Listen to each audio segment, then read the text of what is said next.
was looking at a bunch of books on my shelf and I just don't remember buying them. But I must have, because they're here. I've got a problem. If I'm buying books and I don't remember them,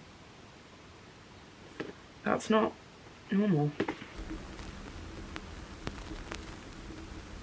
We're still in January, so technically I can still make a New Year's resolution video and not be too out of time. As I said in my YouTube comeback video, I love New Year's. I love the idea of wiping the slate clean, which of course you can do at any given moment, on any given day, whenever you like. However, New Year's just gives you the perfect excuse, and it is for that reason that I just love it. I love this idea of the clock ticking over into a brand new year where there's 365 days that have endless possibilities. I find that so exciting.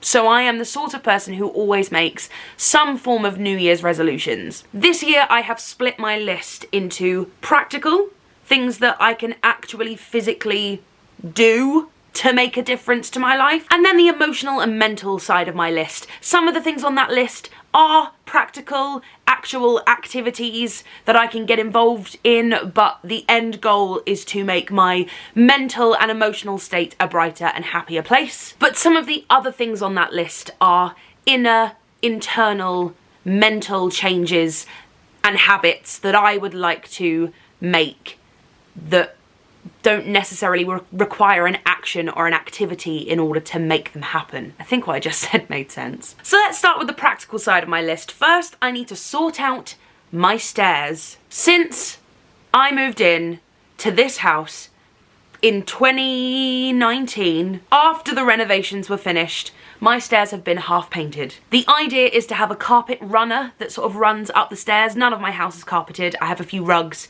but I have hardwood floors throughout the house. So I just wanted a little bit of carpet, a little bit of plush for your feet as you walk up the stairs, and I just have never gotten round to it. And I feel like it's the one part of my house that continues to make my entire house look unfinished. And it's just one of those things that always got pushed to the bottom of my list because it just wasn't a priority in 2022. But this year, no more. I need to carpet my stairs. Number 2, and this is something that I've already made headway on, I want to get back into running. Since running the marathon, I went on 5 runs in 2022. 5. That was it. One of them was a 10K back in May. But once I ran the marathon, I was like, I don't need to run anymore. I ran the marathon. What else is there to aim for? But no, I want to keep running, so I've signed up for a 10K that's in 2 weeks on February the 5th and a half marathon which is on April the 2nd. So if I give myself something to aim towards, I will actually put the work in and do the training because I want to pass the finish lines. But if I'm just left to my own devices and I don't have something to work towards, if I don't have a goal, I'll just let myself off the hook all the time. And I don't want to do that. Number 3, now this is probably the most daunting one on my list. I want to do a driving refresher course. I passed my driving test when I was 17 years old. I passed first time with 1 minor, very proud of that, but I've never driven since. I have a driving license. I can legally drive a car. Should I? No. I should not be trusted behind the wheel of a car. However, there will come a time when I want a family, where I want children, and I grew up in a house where only one parent drove, and it was never too much of a problem, but I would like to be able to share that burden with Joel. I would like to also be able to drive our kids around, and also just drive us around. I would also like to be able to go, hey babe, do you know what? I'll drive tonight. Don't worry about it. You sit back, relax, you put some music on the radio, I'll be behind the wheel. So this is the year. This is the year that I'm gonna get back into driving. I'm gonna get back into the driver's seat and I'm gonna drive again. So watch out, world.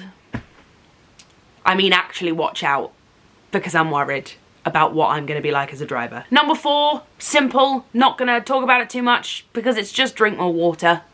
I just don't drink enough water. I've been doing better recently. I mean, I didn't bring it up here. Maybe I'll show you at some point. I've got this amazing Christmas themed red to green Starbucks tumbler and I love it so much. And just something as ridiculous as that has made me drink more water. If I have to trick myself into it, fine, as long as I am more hydrated in 2023 than I was in 2022.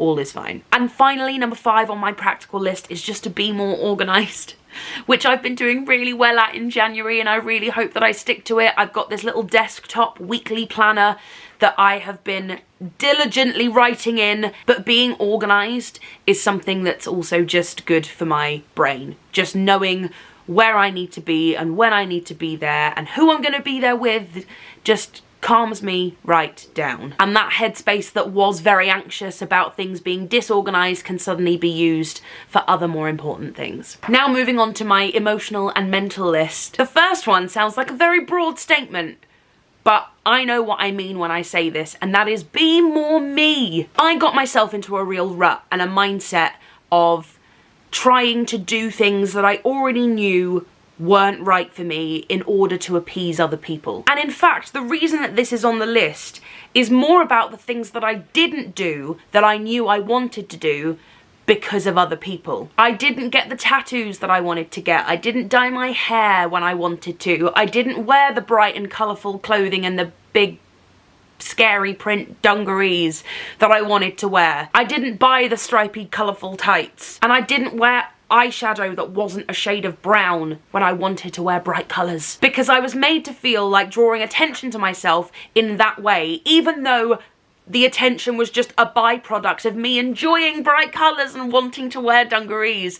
I was made to feel like that was a bad thing. But no more, my friends, no more. I'm gonna wear the bright colours, and I'm gonna wear the crazy tights, and I'm gonna wear the fun Doc Martens, and I'm gonna show off my collection of Disney lounge flies. And if someone says that it's childish and immature or juvenile, or I just look like Mrs. Frizzle from the Magic School Bus, I will take all of those things as a massive compliment, because there is nothing wrong with having the fashion sense of a toddler. Now, the next thing on my list you could argue is a practical thing. However, the reason it's on this list is because it is very much about my mind and my soul and my emotions, and that is to travel more. I am someone who loves traveling. I love my house, and although I could never live and settle down in another city in the UK, let alone another country, I do really love traveling. I love holidays, I love getting on a plane, I love getting on a train,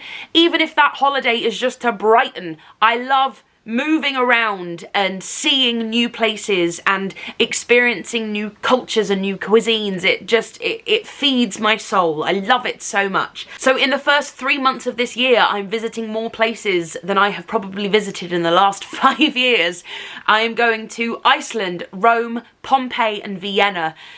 And I'm so excited to go to all of those places and to have adventures and to meet new people and do new things. And hopefully to tick off a couple things on my bucket list when we go to Iceland next week. Can't wait. When we go to Iceland next week, we're on a Northern Lights excursion, and we're going to the Blue Lagoon, which is a place that I have wanted to go for so long. So hopefully I'll get to tick a couple things off of my life bucket list, let alone my yearly goals bucket list. Number 3 on the emotional mental list could again be argued that it is a practical one, but again, this is very much just for my soul. I want to read more. In 2021, I read, I think it was something like 55 books, and then in 2022, I think I read about 15 books, so it went right down, it plummeted. So I just want to pick that up more because I love reading. Number 4 on this list is face my fears, and this relates directly to my UK solo tour. I am excited, very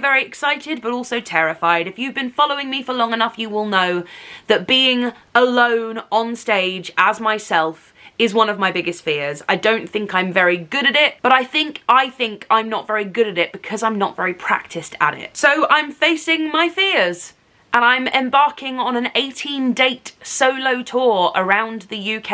And I'm trying my hardest to make it like a show, so I have a script that I can memorise and act out like I was playing a character. It just so happens that this character is me. And finally, on my emotional mental list, which kind of comes under facing my fears, it is embrace social media more. I hold up my hands and I wholeheartedly admit that I am someone who likes to be liked, and I'm in an industry that thrives off of hoping that people applaud. at the end of the show and at the end of my performance.